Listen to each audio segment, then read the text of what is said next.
الحمد لله رب العالمين والصلاة والسلام على نبينا محمد وعلى آله وصحبه اجمعین۔ پیارے بھائیوں، ایک مسلمان 5 وقت کی نمازوں کی پابندی تو کرتا ہی ہے، لیکن ان نمازوں میں عشاء، فجر اور عصر کی نمازوں پر خاص دھیان دیتا ہے ایک مسلمان، کیونکہ ان نمازوں کی بطور خاص بہت اہمیت ہے۔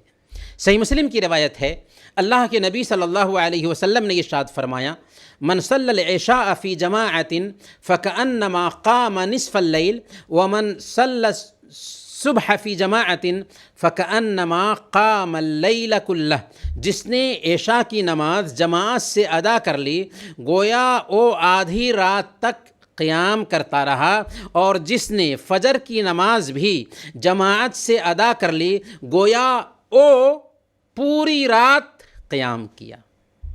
یعنی عشاء اور فجر کی نماز جماعت سے کوئی ادا کر لیتا ہے تو ہمارا رب اپنے کرم سے اسے پوری رات قیام کرنے کا ثواب عطا فرماتا ہے۔ اسی طرح فجر اور عصر کی نمازوں کی بھی بڑی اہمیت ہے۔ صحیح بخاری اور صحیح مسلم کی روایت ہے، اللہ کے نبی صلی اللہ علیہ وسلم نے ارشاد فرمایا، من صلی البردین دخل الجنہ۔ جس نے 2 ٹھنڈے وقت کی نمازیں یعنی فجر اور عصر کی نمازیں ادا کر لیں وہ جنت میں داخل ہوگا۔ بھلا اس سے بڑھ کر انعام کیا ہوگا کہ ان 2 نمازوں کے اہتمام پر جنت میں داخلے کا پروانہ مل رہا ہو۔ خاص کر نماز عصر کی اور زیادہ تاکید فرمائی اللہ کے نبی صلی اللہ علیہ وسلم نے۔ صحیح بخاری اور صحیح مسلم کی روایت ہے، اللہ کے نبی صلی اللہ علیہ وسلم نے ارشاد فرمایا، الذی تفوتہ صلاۃ العصر فکأنما اُتر اہلہ ومالہ۔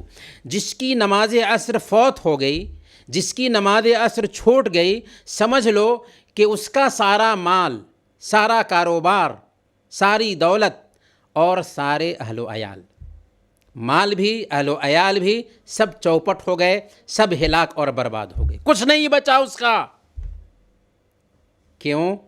کہ اس کی عصر کی نماز فوت ہو گئی۔ اللہ اکبر۔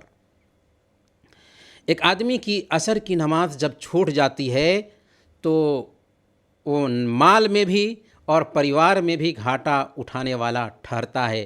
آخر کون ایسا بدقسمت ہوگا جو معمولی سستی کر کے اپنے مال کو بھی برباد کر لے اور اپنے پریوار کو بھی برباد کر لے؟ لیکن افسوس کہ کتنے ایسے لوگ ہیں جو عصر کی نماز تو کیا ساری نمازوں کو گول کر رہے ہوتے ہیں اور انہیں احساس بھی نہیں ہوتا کہ وہ کچھ جرم کر رہے ہیں۔ حالانکہ ہم نے کہا کہ ایک مسلمان چور ہو سکتا ہے، ایک مسلمان شرابی ہو سکتا ہے، ایک مسلمان زانی ہو سکتا ہے، لیکن ایک مسلمان بے نمازی نہیں ہو سکتا۔ پیارے بھائیوں اور پیاری بہنوں، 5 وقت کی نمازوں میں عام طور پر جن نمازوں میں سب سے زیادہ سستی ہوتی ہے وہ فجر کی نماز ہے، اسی لیے اس کی اہمیت بھی بہت زیادہ ہے۔ صحیح مسلم کی روایت ہے، اللہ کے نبی صلی اللہ علیہ وسلم نے ارشاد فرمایا، من صلی الفجر فہو فی ذمۃ اللہ۔ جس نے فجر کی نماز ادا کر لی وہ اللہ کے ذمہ آ گیا، اللہ کی گارنٹی میں آ گیا، اللہ کی نگرانی میں آ گیا، اللہ کی حفاظت میں آ گیا۔ لیکن جو سویا رہا یہاں تک کہ سورج نکل گیا، ایسے انسان کے اوپر شیطان دباؤ ڈالتا ہے اور شیطان کی وہ بات ماننے والا بن جاتا ہے۔ صحیح مسلم کی روایت ہے، اللہ کے نبی صلی اللہ علیہ وسلم نے ارشاد فرمایا کہ تم میں کا ایک آدمی جب سوتا ہے تو شیطان اس کے سر کے سرے پر 3 گرہ لگاتا ہے، علیک لیل طویل فرقد، تمہارے اوپر لمبی رات ہے، آرام سے سو۔ جب وہ جگتا ہے اور اللہ کا نام لیتا ہے تو ایک گرہ کھل جاتی ہے، جب وہ وضو کرتا ہے تو دوسری گرہ کھل جاتی ہے، اور جب وہ نماز پڑھ لیتا ہے تو تیسری گرہیں بھی کھل جاتی ہیں۔ اب وہ پھرتیلا اور پاکیزہ طبیعت ہو جاتا ہے، ورنہ گندی طبیعت اور سست بن جاتا ہے۔ مولانا مسلم نے کہا تھا، سوتا رہا وقت سحر، سجدہ سے ہو کر بے خبر، کانوں میں تیرے موت کر، شیطاں گیا اے بے نماز۔ آج افسوس کے 4 وقتوں کی نمازوں کا اہتمام تو بہت سارے لوگ کر لیتے ہیں، لیکن فجر کی نماز میں بہت کم لوگ حاضر ہوتے ہیں۔ حالانکہ اللہ کے نبی صلی اللہ علیہ وسلم کے زمانے میں مسلمان نہیں، منافقین بھی نماز فجر کے لیے مسجد میں حاضر ہوتے تھے۔ کسی مسلمان کے بارے میں تصور ہی نہیں کیا جا سکتا تھا کہ وہ فجر کی نماز سے غائب رہے۔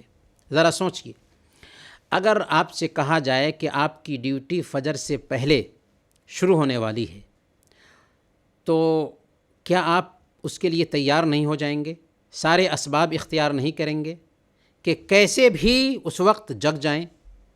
اب آپ سوچئے، دنیا کے معاملے میں ہم نے پلاننگ کی، یہاں تک کہ فجر سے پہلے جاگ گئے، لیکن جب دین کا معاملہ آیا تو سوئے رہ گئے۔